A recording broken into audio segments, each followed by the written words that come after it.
26 मई 2025 को यूपी के governor office से एक अध्यादेश जारी होता है, जिस अध्यादेश में बांके बिहारी मंदिर का ट्रस्ट बनाने की बात कही जाती है। उस ट्रस्ट में 11 नॉमिनेटेड और 7 एक्स ऑफिशियो मेंबर होंगे। इसके ठीक 2 दिन बाद सुप्रीम कोर्ट में सुनवाई के दौरान कपिल सिब्बल, जो कि गोस्वामी समाज को रिप्रेजेंट कर रहे थे, उनका कहना था कि मंदिर जो है वो निजी संपत्ति है और निजी संपत्ति का धन सरकार कैसे इस्तेमाल कर सकती है। हालांकि सुप्रीम कोर्ट ने उत्तर प्रदेश सरकार को लताड़ा मगर कॉरिडोर बनाने की हरी झंडी दे दी। इसी के बाद से प्रोटेस्ट शुरू हो जाता है। गोस्वामी समाज इस बात को लेकर प्रोटेस्ट कर रहा है कि अगर कॉरिडोर बनता है तो यहाँ पर कम से कम 300 घरों को तोड़ दिया जाएगा और यहाँ की सांस्कृतिक धरोहर को मिटा दिया जाएगा। कॉरिडोर बनाने से यहाँ पर व्यापारी आएंगे, मंदिर और मंदिर की पहचान मिट जाएगी। लेकिन मुझे समझ में एक बात नहीं आ रही है कि क्या वृंदावन में सिर्फ गोस्वामी समाज ही रहता है। मुझे 2 सवाल करने हैं। पहला सवाल गोस्वामी समाज से, दूसरा सवाल वृंदावन में रहने वाले लोगों से। मेरा पहला सवाल गोस्वामी समाज से यह है कि आखिर निजी संपत्ति क्या होती है। अगर जनता के चंदे से आप हजारों करोड़ रुपए हर साल कमा रहे हैं तो सरकार का हस्तक्षेप जरूरी है। सरकार का हस्तक्षेप इसलिए भी जरूरी है कि आखिर इतने बड़े धन का इस्तेमाल कहां किया जा रहा है। अगर बांके बिहारी मंदिर में 2 लोग घुट कर मर जा रहे हैं, कई लोग घायल हो जा रहे हैं, तो उस निजी संपत्ति का इस्तेमाल कहां हुआ, उस निजी धन का इस्तेमाल कहां हुआ। क्यों वहां पर गलियां तंग हैं, क्यों वहां पर गलियां गंदी हैं। जिन गलियों को आप कुंज कह रहे हैं वो गलियां तंग गलियां हैं, जहां पर निकलने में लोगों को असुविधा हो रही है। बांके बिहारी मंदिर की पहचान वहां पर आने वाले लोगों से है, वहां पर आने वाले पर्यटकों से है, वहां पर आने वाले श्रद्धालुओं से है।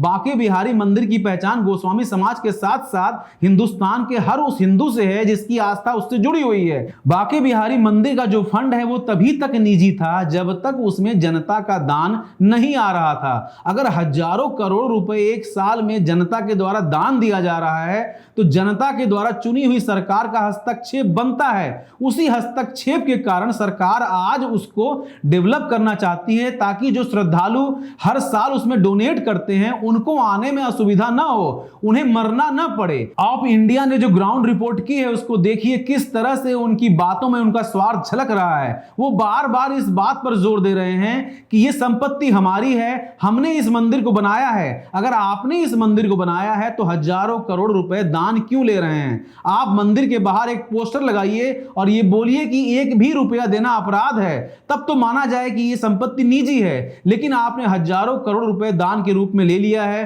अब आपको यह भी लाइसेंस मिल चुका है कि आप विदेशों से भी फंड ले सकते हैं। कैसे पता चलेगा कि हजारों करोड़ रुपए की मनी लॉन्ड्रिंग नहीं हो रही है। कैसे पता चलेगा कि इतना बड़ा अमाउंट जो है वो कहां यूज किया जा रहा है। यूज किया जा रहा है कि निजी स्वार्थ पर खर्च किया जा रहा है। यह जानना सरकार की जिम्मेदारी है और सरकार इसको जानकर ही रहेगी। जिस तरह से आए हुए श्रद्धालु कैमरे पे बार बार ये कह रहे हैं कि जो सेवादार हैं उनका तरीका सही नहीं है, वो बदतमीजी से बात करते हैं, वो घमंड में रहते हैं, तो इसलिए उनका घमंड तोड़ना जरूरी है। कोई भी व्यक्ति हजारों करोड़ रुपए की संपत्ति पर निजी संपत्ति बनाकर बैठ नहीं सकता। इस पूरे प्रोटेस्ट में अखिलेश यादव भी कूद चुके हैं। अपने सोशल मीडिया पोस्ट के माध्यम से वो ये कह रहे हैं कि भारतीय जनता पार्टी धर्म का व्यापार कर रही है। अखिलेश यादव से मैं ये कहना चाहता हूं कि वृंदावन में सिर्फ गोस्वामी समाज नहीं रहता है, वृंदावन में पीडीए समाज भी रहता है। अगर आप पीडीए समाज से बात करेंगे तो सरकार के इस फैसले से वो बेहद खुश हैं। चाहे काशी विश्वनाथ कॉरिडोर हो, चाहे महाकाल कॉरिडोर हो, चाहे विंध्य कॉरिडोर हो, आप यहां जाएंगे और यहां के पीडीए समाज से जब बात करेंगे तो उनका कहना यही है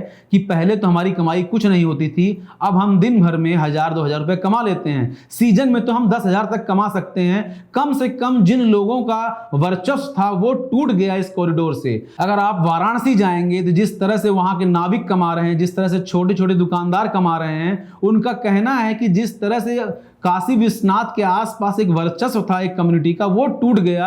उसके बाद हमारी कमाई जो है वो बढ़ने लगी क्योंकि पर्यटक एक बड़ी मात्रा में आने लगे। ठीक यही हाल आपका विंध्य कॉरिडोर का भी है, यही हाल महाकाल का भी है। तो सोचने वाली बात यह है कि जिस पीडीए समाज के नारे को देते हुए अखिलेश यादव लोकसभा में 37 सीट जीतते हैं, आज एक स्वार्थ के लिए वो उस पीडीए समाज को भूल गए जो पीडीए समाज इस कॉरिडोर के बनने के बाद उनसे लाभान्वित होगा। जब भी किसी जगह का विकास होता है तो उससे सभी लोग लाभान्वित होते हैं।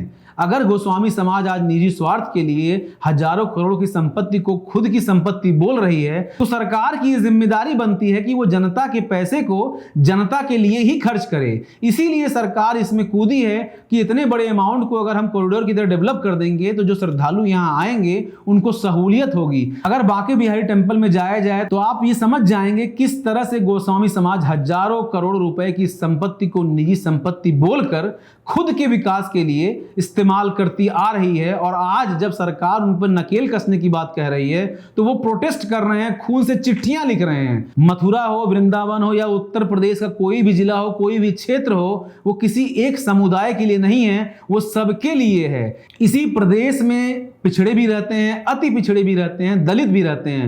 मथुरा या वृंदावन की बात करें तो वहां जाटव्स भी रहते हैं, वहां यादव भी रहते हैं, वहां अदर ओबीसी कम्युनिटीज भी रहती है, वहां पर अपर कास्ट भी रहते हैं, गोस्वामी समाज को छोड़ते हुए। अगर आज गोस्वामी समाज इस बात पर जोर दे रही है कि ये संपत्ति उनकी है तो उनको मंदिर के बाहर एक पोस्टर लगाना चाहिए और उस पोस्टर पर यह लिख देना चाहिए कि गोस्वामी समाज के अलावा कोई भी व्यक्ति मंदिर में दान नहीं करेगा। अगर वो दान करता है तो वो अपराध की श्रेणी में आएगा।